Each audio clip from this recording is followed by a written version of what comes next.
Saksamaa ja Nõukogude Liit olid Ida-Euroopa omavahel ära jaganud, mille tulemusena okupeeris Nõukogude Liit Eesti ja teised Balti riigid. Peagi süvenesid aga suurriikide omavahelised vastuolud ja Saksamaa otsustas 1941. aasta suvel Nõukogude Liitu rünnata.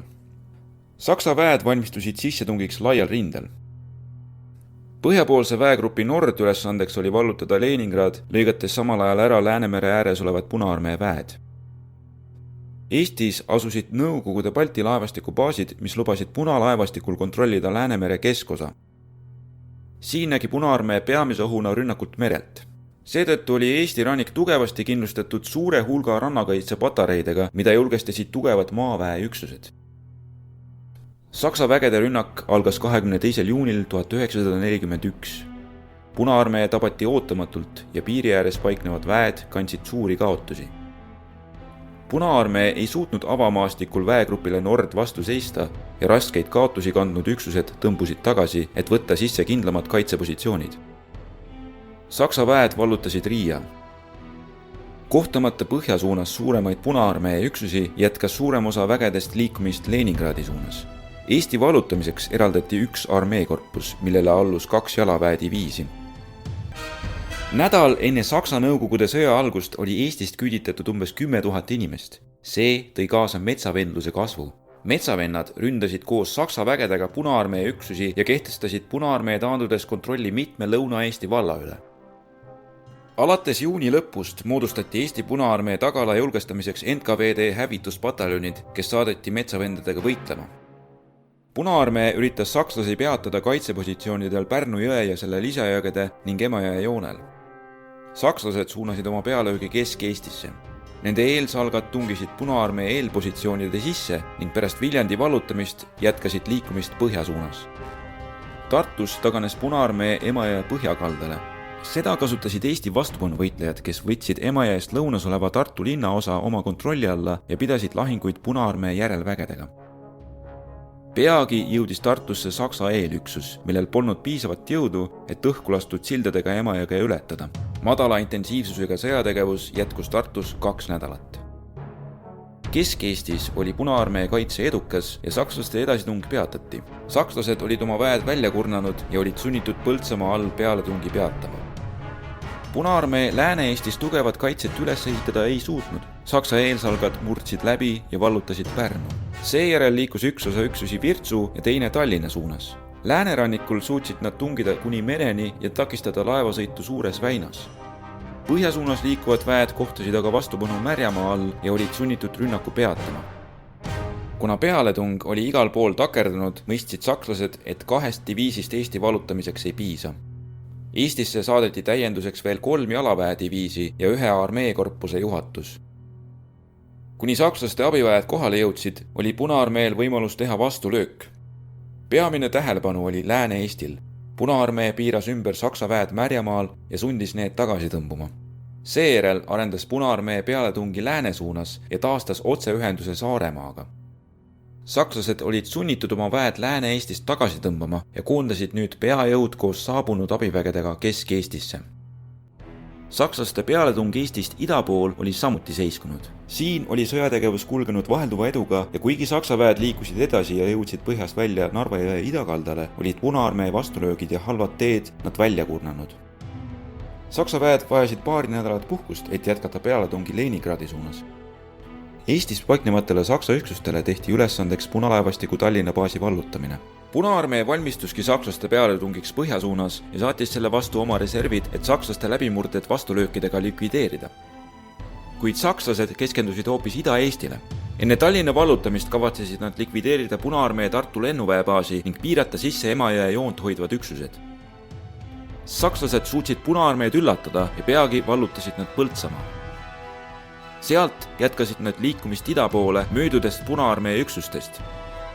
Punaarmee väed Tartust põhja pool alustasid tagasi tõmbumist, et ümberpiiramisest pääseda, kuid sakslased jõudsid enne neid Peipsi järve äärde. Punaarmee diviisid üritasid põhja poole omade juurde läbi murda. Sakslased olid aga sellele suunale rajanud kaitseliinid ja hoidsid neid tagasi. Samal ajal surusid nad piiramisrõngast igast küljest kokku.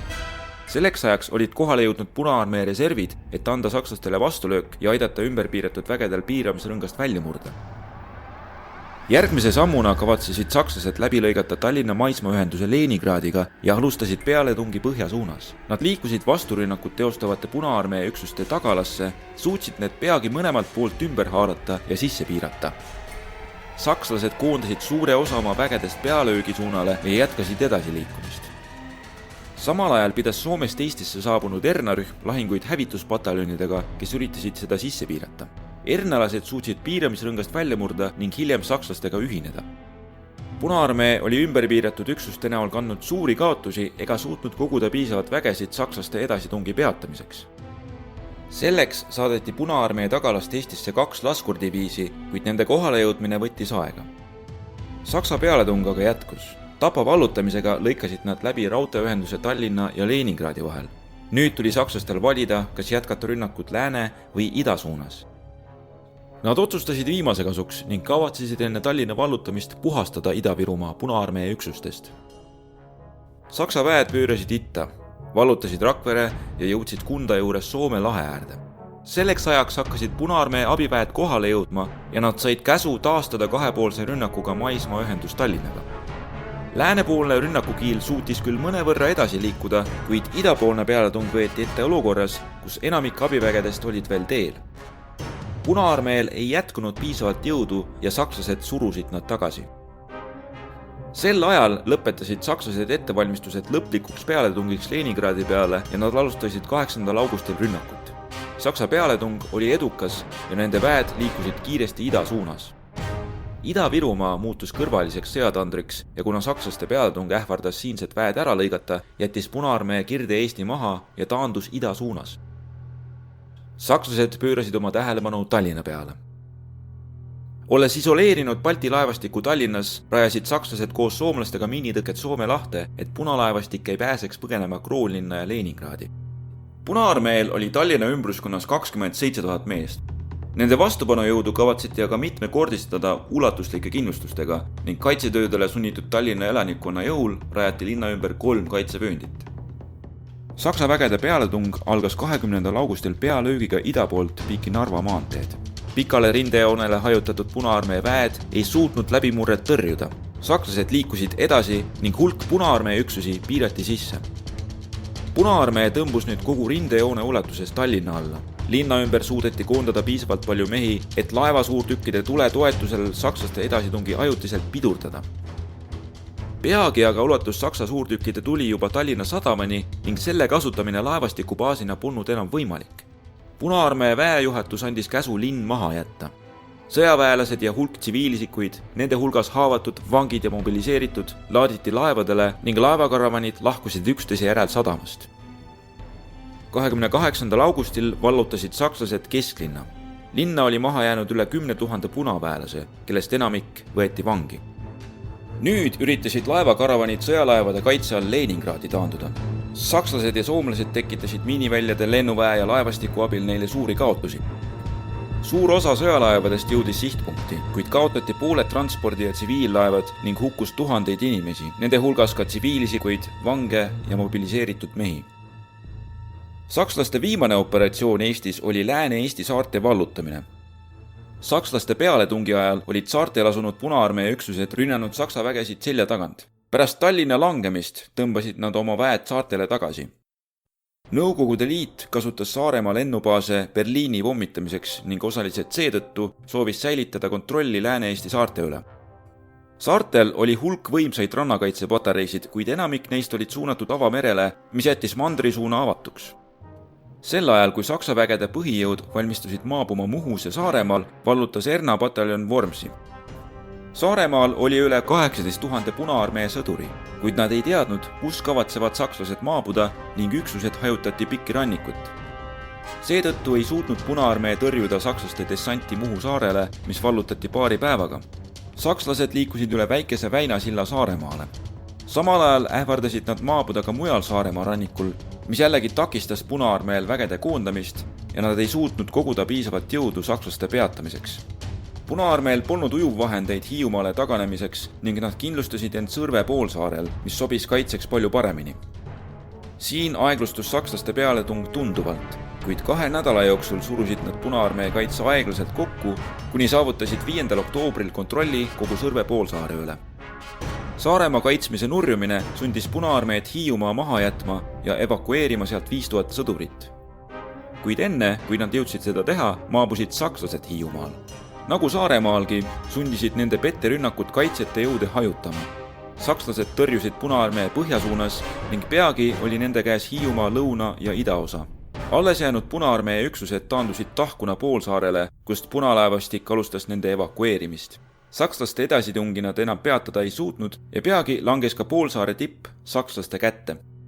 Suur osa saare garnisonist langes vangi, väike osa aga suutis isegi Rootsi põgeneda, kus nad interneeriti.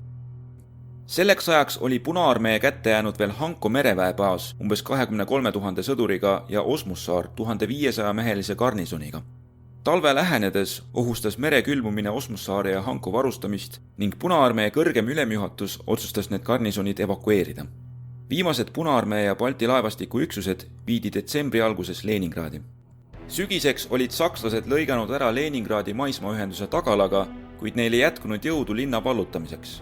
Selle asemel üritasid nad ära lõigata ka Leningradi varustusteed üle Laadoga järve, hõivates sinna viiva raudtee. Selleks ajaks olid Saksa vägede ja Punaarmee jõud aga võrdsustunud ning Punaarmee tõrjus rünnaku tagasi. Järgneval 2 aastal olid sõjategevuse raskuspunktid Saksa väegruppide Mitte ja Süüd rindelõikudes ning kuni 1944. aastani ei muutunud rindejoon väegrupi Nordlõigus võrreldes lõunapoolsemate väegruppide rinnetega just palju. 1944. aasta alguses alustas Saksa vägede suhtes suure ülekaalu saavutanud Punaarmee suurt pealetungi ka idarinde põhjaosas.